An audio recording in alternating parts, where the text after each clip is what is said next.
Hello and welcome to Across Louisiana. My name is Steve Sawyer. I'm your host, and we want to thank you for taking time for joining us. We've got a great show lined up for you today. Dr. David Liff, who is with Ochsner, is going to be with us today talking about heart health. Todd Murphy, the president of the Jefferson Chamber, is here, and he's going to be talking about an event that you can get involved in and have business partnerships and good team building, and it's at the new racetrack that's in Jefferson Parish. Judy Reese Morse, who's the deputy mayor for the city of New Orleans, a fascinating new program called NOLA for Life, and Judy's going to talk about that. And Tracy Riley, who is with the Rouge House, will be here to wrap it up. Again, thank you for joining us. We've got a great show lined up for you. We'll be right back.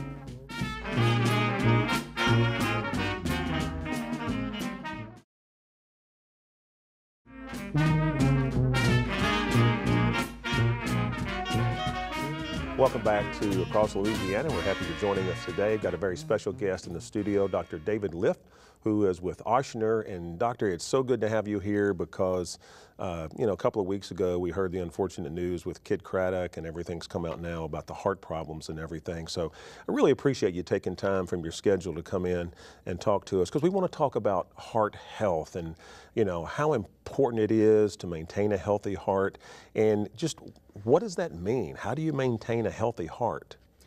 Well, first of all, thank you for having me here to talk about this topic. I think it's important. You mentioned Kid Craddock, and also Tony Soprano is another famous person. Good example, yep. That recently passed away from heart disease. And so a lot of people have asked, where do you begin in taking care of your heart? And frankly, I think it always begins outside of the doctor's office and in your own home. Mm-hmm. In particular, I think we all know the things that improve your cardiovascular fitness: being active, getting regular exercise, at least for half an hour a day, and it's hopefully as many as 5 times a week, has been shown to improve people's cardiovascular fitness. Furthermore, other things that are always helpful is your diet. Mm-hmm. If you eat fast food and greasy and fat foods, as we all like to do here in New Orleans, it's not going to be the best for you. Particular people who have high risk or who have had a history of heart disease, it's always important to eat healthier foods. Cut down on your cholesterol, lower your salt intake, and eat more fruits and vegetables. Yeah. Beyond that, I think the biggest 2 factors that contribute to heart disease are hypertension, which is high blood pressure, and cholesterol. And those are things that can be adjusted through lifestyle modification, such as diet and exercise, but oftentimes become an issue where you work with your doctors to be on medicines to get those to the appropriate goals. Those measures have been shown to improve heart health and also prevent people from having symptomatic heart disease in their lifetime. One of the things I've been reading about too is genetics. That plays a role, and I think genetics was like number 1. Smoking was number 2. Talk about genetics, because I know for me, I'm very fortunate that both my parents are still with me. We really don't have a history of high blood pressure in the family, and it's when you go to the doctor for a checkup, the first thing they start talking about is your parents. So how important is that? Yeah, a family history of heart disease, particularly in a first-degree relative, significantly increases your risk of heart disease. And so it is important to be aware of it, and I think people who have a strong family history of heart disease or atherosclerosis in general need to be even increasingly vigilant in their heart health. I was listening to somebody the other day talking about how, and it's funny, they were coming in the parking lot with me, and we both of us walked up like 3 flights of stairs, and the person I was with was so out of breath, and he said, I'm getting old. And I said, it might be something else. You might want to have a look at that, because I hear, fatiguing early is a sign of some heart problems. Well, it certainly can be a sign of deconditioning, which is a fancy way of saying being out of shape. It's tough to distinguish sometimes between what's a warning sign of blockages in the heart and what's simply being out of shape. But that's a distinction that's probably best discussed with your physician. Yeah. Because the warning signs of heart disease are something that can prompt further testing and possible interventions that can prevent future events. The unfortunate incidents occur when people maybe don't hear those signs or don't actually have any warning signs, and often, unfortunately, their first presentation with heart disease is to have a terrible thing happen like which happened to and it's a big topic right now, Doctor. We thank you for coming in to talk about that. Heart safety, get a checkup. Let's do it now. We're going to go to a break. Senior Medicare Patrol. I think you're going to find this very interesting. Take a look at this break. And when we come back, Todd Murphy, who is with the Jefferson Chamber, is going to join us. We'll be right back. Medicare fraud has become a problem that is so big that nobody actually can put a dollar amount to it. You will see figures ranging anywhere from $60 billion to $100 billion tax dollars, our money that's lost every year to fraudulent claims. It doesn't really matter where you fall on the political spectrum. This is of concern to you. The problem of healthcare fraud is bigger than any of us really know. While we don't know the exact figure, we know it's way out of control. Today's healthcare fraudster, as we like to call them sometimes, is no longer just your mom and pop down the street, perhaps, that billed for a few extra services to make ends meet. They're very organized. We're seeing organized crime infiltrate the healthcare fraud arena all over the country. We have everywhere from your Russian mafia mobs, as they're called, in Brooklyn, to some of the Armenians in Los Angeles, to very many Nigerian groups here in the South. Baton Rouge, for instance, jumped off the charts a couple years ago in the data of medical equipment being supplied to the Medicare beneficiaries in the greater Baton Rouge area. There's no way that many wheelchairs, that many orthotic equipment was going out into the public here in Baton Rouge. And that's why they were selected as one of the 9 key cities to be selected for strike force cities in the whole country. When you figure Baton Rouge is on the same map with Detroit, Miami, Houston, Los Angeles, and Brooklyn, something's not correct. Louisiana Senior Medicare Patrol is a federally funded program. We are funded in part by the Administration on Aging. And here in Louisiana, we are sponsored by EQ Health Solutions. The Inspector General's office, as most law enforcement agencies, depend on assistance from the public and other organizations to help us locate the fraudulent providers in the healthcare arena. Groups like the Senior Medicare Patrol are very important because they are our boots on the ground. They go out, they meet with the public, they help the public understand what to look for on potential identity fraud, any type of abusive behavior by any of the medical community. They hear it firsthand from the community, and then they pass that information on to us. We can take that information, put it with information that we already have, or perhaps something brand new to us, and it helps us develop and determine who we should be looking at for fraudulent behavior. In 2012 alone, we were able to provide Medicare fraud prevention materials to just about 25,000 seniors statewide. And we do that at health fairs, at big parish luncheons. We also conduct education sessions, which are like little 20-minute classes that actually teach seniors how they can prevent Medicare fraud on the front end. And we had about 8,000 people statewide attend those in 2012. It's important to understand that our agency is committed to the entire state of Louisiana. And last year's convictions go from New Orleans to Morgan City, Lafayette, Lake Charles, Shreveport, Baton Rouge. We're all over the state. So we're not just limited to this heat strike force in Baton Rouge as far as our commitment to healthcare fraud. We're looking at this whole state in its totality, and we're convinced that we can make a real difference. Every 90 days, Medicare beneficiaries receive a Medicare summary notice. This is a statement that is sent to them by Medicare, showing them all of the claims that Medicare has paid for on their behalf. Looking at the Medicare summary notice is the easiest way for Medicare beneficiaries to help in the fight against healthcare fraud, because they will be the best people to be able to look at the list of services that were provided and determine whether they actually received all of those services. When a Medicare beneficiary believes that perhaps their number has been compromised, in other words, they gave it to someone who maybe shouldn't have it, or they think it's been just flat out stolen, or if they notice on their Medicare summary notice, on their explanation of benefits, that there's bills and claims there for services that they have not received, what they can do is call us at Senior Medicare Patrol. We have people who answer the phone from 8 to 4:30 every day, and you can call, and we will not only help you determine if there is a problem, but if we find that there is a problem, we will help you resolve that problem. The toll-free number to call is 877-272-8720. Or you can also get a hold of us by visiting our website, and that is stopmedicarefraudla.org.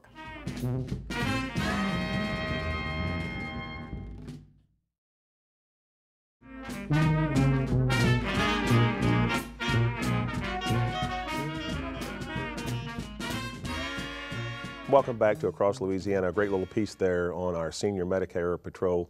Thanks to those folks for making that happen. Always pleased to welcome Todd Murphy, who is the president of the Jefferson Chamber. And Todd, we said come back anytime you want, and by golly, you did. I took you up on that. Thank you very much. You did take us, and we appreciate it. You got a lot of good stuff to talk about. Yes, we do. And let's just jump right into it. You've got something that's coming up at the Motorsports, I believe. Yes, NOLA Motorsports. It's a premier racetrack. It's located right here in Jefferson Parish on the West Bank. Mr. Laney Schwest is the proprietor there. It's a $75 million private investment. And there's 3 different types of tracks out there. The one that we're doing is not the race car, but the go-karts. They have 64-mile-an-hour go-karts. Yeah, go-karts is a loose term for what those are. Yes. This is not what we grew up with, okay? No. This is a professional go-kart. So on August the 22nd, we see this as a great opportunity to get people to go out and see NOLA Motorsports, see the venue, have some fun in a relay race. It's great for team building. It's great competition between departments, if you will, great competition of companies. So we're looking for people to come out that want to ride and have a good time. And we also have a venue for spectators that just want to come out and have some food and drinks and watch the excitement. Well, I've got to tell you, I've done the go-karts. It is an absolute blast. But honestly, as I sat here, I just realized for a business that is a great way to spend a day team building and whatever. And again, I wish they called them something other than go-karts. I mean, they are fast little cars. 64 miles an hour. You have to be careful Absolutely. with what you're doing. Absolutely. But it's very safe. So very I safe. don't They're want to take away from that. Very safe. well-built roll bars, helmets, the whole 9 yards. So. Yeah, I tell you, Todd, that is such an incredible place. I don't want to give a plug to the TPC Louisiana, but I just did because I play a lot of golf there. Right. And inevitably, people that are with me, they hear the cars or the motorcycles running, and I can't tell you. I say probably 10 times I've taken people over to the racetrack, and the one thing I always hear is, wow. Wow. Wow. Wow. Because it is incredible. It's absolutely incredible. Really, that whole corridor with NOLA Motorsports, the TPC, the expansion of Boomtown. It's amazing what's going on. When you got Jedco's over there now, Jedco. I mean, it's just such a Patrick growing Taylor, area. So if I want to find out more Sure. about the event, how the website's got the information? Website's the best way. JeffersonChamber.org has all of our information on that event, on some other venues that we have coming up, but JeffersonChamber.org. So are you wanting people to enter as teams? Yes. Or I mean, if I as an individual wanted to come out, or is it more of it is more of a team? There's company? 5 people on a team. It's a relay race. Okay. So fundraiser of sorts? It is a fundraiser for the Jefferson Chamber to help us in some of our public policy and quality of life initiatives. But come to tap on JeffersonChamber.org, registration form there. It's August 22nd. It's a great. The limit is 5, so you couldn't do a team of 6, or could you do 2 teams? You could do 2 teams. Okay, Absolutely. All right. I may have to get with Millie, and we may have to find 3 people. We may Sounds have like to fun. We may have to come challenge the chamber. You got a big golf tournament coming up. Let's spend a few seconds on that. I believe that's do that. Monday, September 23rd. That's correct, and that's at Chateau Golf and always Country a great Club. tournament. That is a great tournament that we do. I think we're in our 14th year of doing that.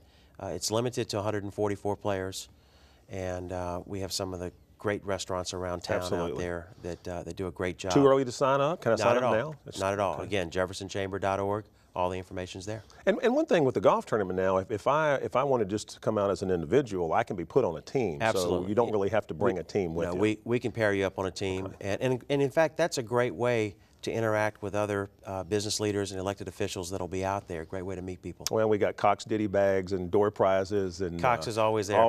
It's always a fun time, and again, the key thing is you will eat well. That's right. Because a lot of the food vendors come out and support us. Todd, as always, thank you for coming by. We'll have you come in, talk a little bit more about the golf tournament when that time rolls around. Right. Stay with us when we come back. Judy Reese Morse is going to be here, and she's going to be talking about NOLA for Life, an incredible organization, and Judy's got a great story to tell. Stay with us. We'll be right back.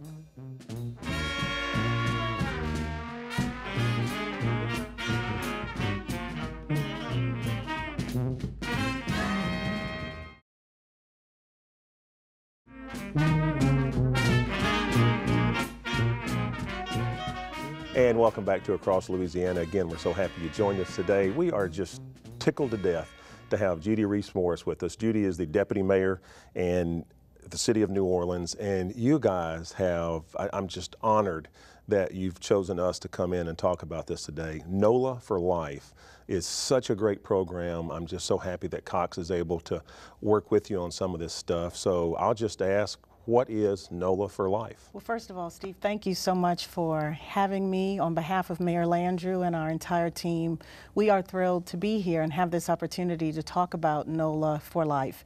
It is the city's #1 priority. It is the strategy to reduce murder in New Orleans. And while that might sound like a very difficult topic and a difficult issue, and in fact it is, we are really, really excited about the work that we've done so far and the strategy that we have in place in order to address this very complex issue. Well, I got to tell you, I've seen the strategy. I've seen a lot of the things that you have advertised. I think this, I've been here for 24 years, and I think this is really the one program. Congratulations to you, the mayor, and the staff for working with this. I think it's the one program that really is going to make a difference. Talk about Channel 99 in Orleans Parish and what customers there will be able to see. We are so excited about this part of the NOLA for Life strategy. Before I talk about Channel 99, I'd love to just kind of set the framework for NOLA for Life. As I said, it's a comprehensive strategy. We launched the strategy in May of 2012. We have seen great progress to date. In fact, the first 6 months of this year have shown a 23% decrease in the murder rate in New Orleans. And so with Chief Surpass and the New Orleans Police Department and Dr. Karen DeSalvo in our health department, we have a comprehensive strategy that touches all parts of this issue, everything from prevention to intervention and all other areas. And so we're thrilled about the strategy that we have in place. We're pleased with the results that we've seen so far, but we know we've got a very, very long way to go. We know that this has been an issue since 1979. So it's taken a long time for us to get to where we are. We don't expect that in a year we're going to completely eradicate the problem, but we know that the first step is to be able to talk about this issue honestly, to be able to address it with a smart strategy that works here in New Orleans, and then to ask everybody to get involved. And so to your question about Channel 99, for those Cox viewers in Orleans Parish, if they go to Channel 99, they will be introduced to the NOLA for Life channel. And that's a 24-hour a day, 7-day-a-week channel that is dedicated to informing and inspiring people to get involved around this issue. Mayor Landrieu talks all the time about how every single person can do something. While not everyone is at fault, everyone is responsible to help to find a solution. And so when you watch Channel 99 in Orleans Parish, you'll have an opportunity to see unique programming and existing programming that really talks about the complexities and the challenges around this issue. You'll get a chance to meet New Orleanians who are dealing with this issue and how the issue currently impacts them or has impacted them in the past. And you'll get an opportunity to meet great people throughout the city who are doing the work on the ground, working with this very challenging issue and everyone involved. So we are so excited to have this as a part of our awareness component of NOLA for Life. Well, Judy, again, congratulations. I've had the opportunity to sit and talk with you. I love the vision. I love the fact that you know it's not an overnight thing and the willingness for the staff to stick with it and everything. We would love to have you come back on the show whenever you like. Give us updates. Please use us as an outlet to help get the message out and to give us updates and keep talking about things that are in a positive way happening and shaping NOLA for Life. Judy Reese Morse, who is the Deputy Mayor for the City of New Orleans, incredible program, and we're just very happy that she took time to come in and speak with us today about that. Stay with us. We'll be right back.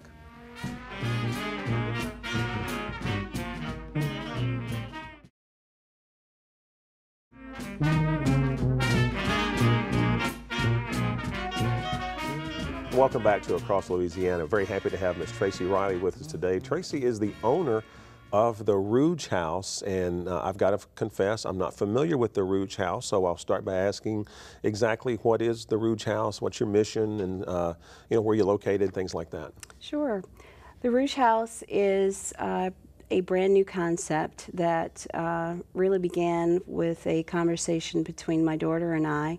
She's a recent graduate of LSU, December 2012, where she majored in acting and theater. And she's a very talented artist, and she asked me to consider quitting my day job to manage her. Oh, okay. And after her persistence with her goals and the constant prodding, my husband and I decided to get behind her to help her pursue her passion. And so with that type of management comes the nurturing and protection of a mother, and otherwise, for lack of a better word, potentially grimy industry. It became attractive to her peers, and so they asked if I would also consider managing them. And so I quickly found myself knee-deep in very talented artists to the tune of about 14 in a matter of 60 days. And so after planning and thinking about it, I decided that if we were going to do it right, that we needed our own house, if you will, that provided us the resources to help these independent artists truly develop themselves and produce a high-quality, competitive product. So would you be like a manager, for people watching the show, would you be like a manager for them or a mentor, or just? Yes, my strengths really come from mentorship. I do have a background in business management, corporate sales, customer service and handling, concern resolution. So it's just a great recipe for assisting in the business side of the music industry, as well as teaming up with entertainment lawyers throughout the state. So, but primarily I am a mentor by my core. Tracy, do you have a website that people can go to find out more about you and the Rouge House? We are on Instagram, the Rouge House, as well as Twitter, and the website will be coming out shortly. Okay. Now, how do, I mean, again, because I'm sure I'm not familiar with that end of the business, but I'm sure one thing that people need is representation and mentorship, because as you mentioned, it's got to be a tough industry when you come out. It's just something you can't just walk into. Absolutely. For some reason, the career track of the artist is not as clearly defined as, say, someone who wants to pursue accounting. Right. And so what you find is a lot of individuals, and I won't just say young artists, are out there plugging away at not only developing themselves as artists, but they're having challenges really penetrating the industry and getting their voices into the industry and getting recognized. And so the model for the Rouge House really is to be that location that independent artists, particularly independent artists, can walk in off the streets and say, I believe I'd like to pursue this. And we have the state-of-the-art recording studio, film production studio, internet radio station. We have a wonderful stage. We have a phenomenal sound system, and a restaurant to provide a full night's entertainment. And so this is the place where the independent artists can develop sort of a roadmap or a career track for what it is they are passionate about, and that is the arts, be it spoken word, singing, rapping. We also have a few dancers within our lineup. So Tracy, that's great information, and thank you so much for coming on the show and sharing that with us. You've been watching Across Louisiana. My name is Steve Sawyer. Thank you for spending time with us, and we look forward to seeing you again next time.